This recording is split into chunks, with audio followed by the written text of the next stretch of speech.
it's Pete from Cheap Homesteading. I'm in the sugar bush today, and it is absolutely a beautiful day. The sap's really not going to run too much today because it's just at freezing, but it is a great day to work on tapping the trees. My big issue is I have a few trees that landed on my pipeline. We have to clear that up, get the pipeline all tied up nicely, and then we can move on to tapping the trees. But no matter what, I have to get the pipelines done today, or I'm going to start missing out on some sap in this next week coming, because it's so hard to get out here at the end of the day, next to possible. So I got to get it done today. Let's go.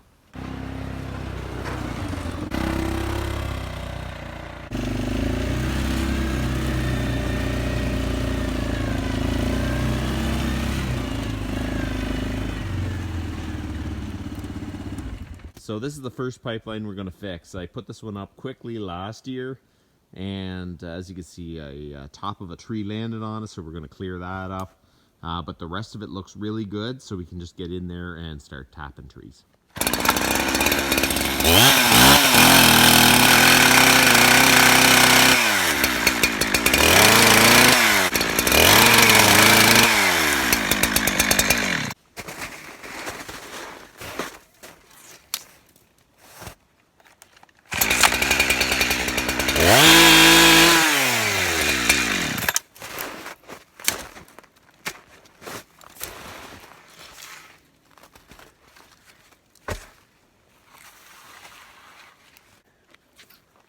There has been people over the years that have made fun of my pipeline.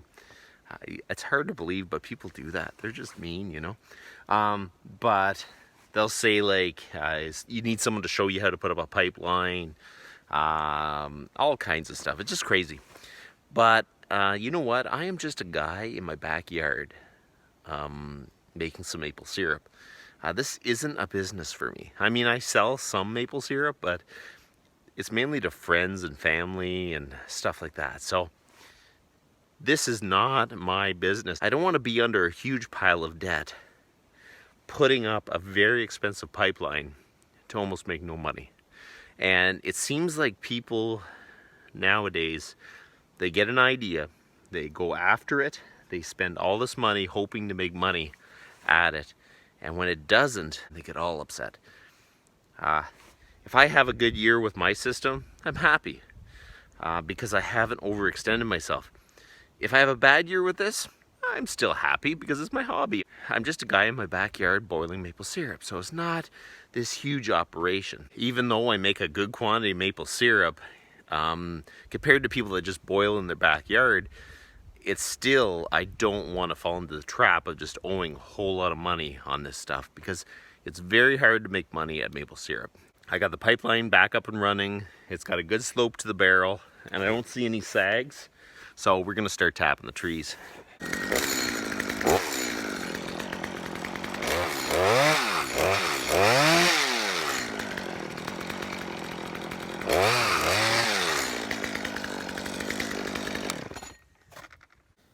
As you can see, it's actually running today a little bit.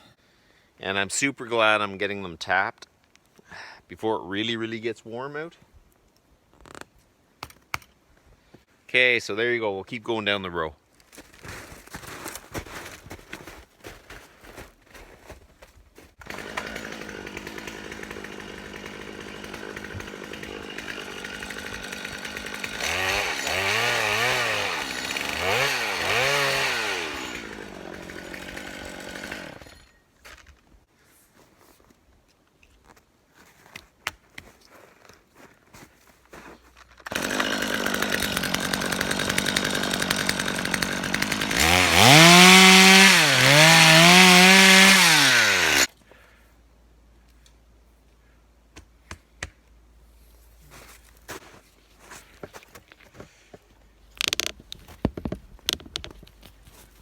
This drill actually makes it a lot easier. The only problem is it is heavier and you're dragging it through the snow, but you're not constantly running back to recharge the batteries.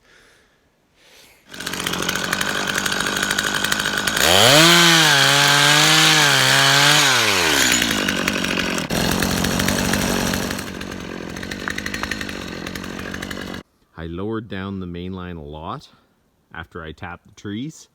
So this one here is way up there. I can probably lower it to here, and it still has a healthy slope to the main line.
Listen to that, it's running.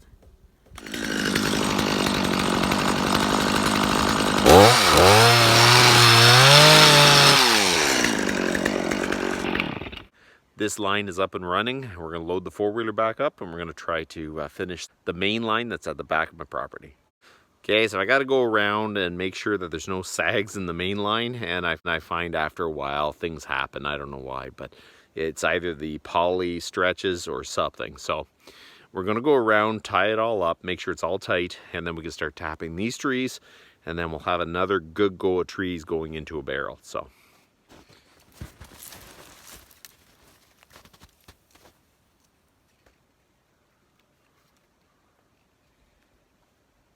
I should have brought my snowshoes. Wow.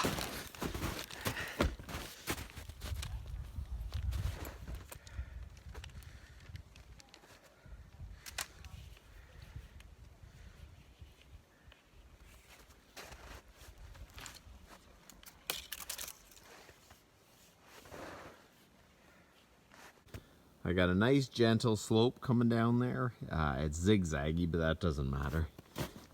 As long as you have tension.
When I made the unboxing video, I explained that the pails were cheaper to buy it in the actual starter kit than per piece.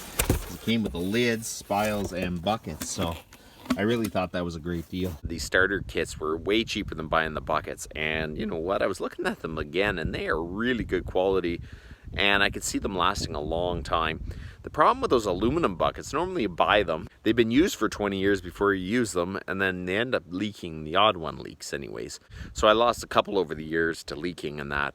I'm going to try to find a way to fix them, but they're paper thin. So these plastic ones look very durable, and I think they're going to work out really good.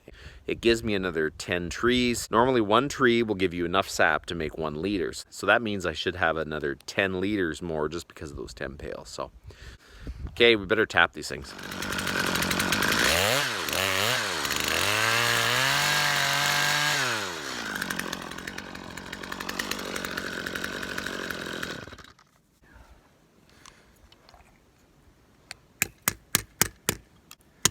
Look at that, the sap's already coming out of this one. It's already dripping.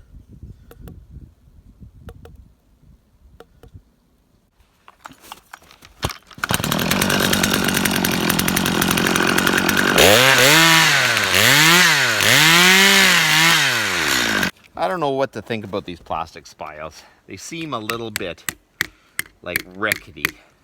I mean, they go in there solid and everything, but if they're gonna make them plastic, I think they could have made them out of a little bit harder plastic than that. But the rest of the kit looks real good.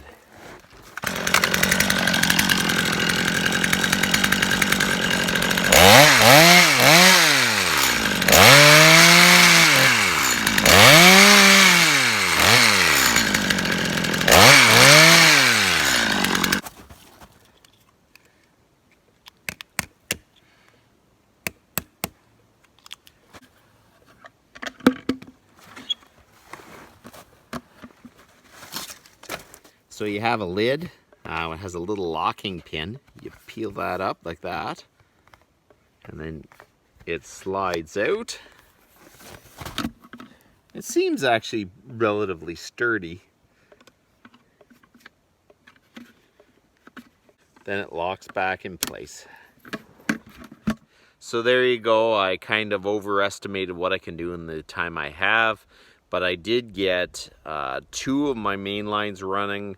I got all my buckets are on, and I'm running out of time, and I need to pick up the sap that is left. So that's about enough for today, and you guys have a good one. This is about a week's worth of sap, and a lot of it came today, so I see that one didn't get much, but I'm gonna dump it so they're nice and clear.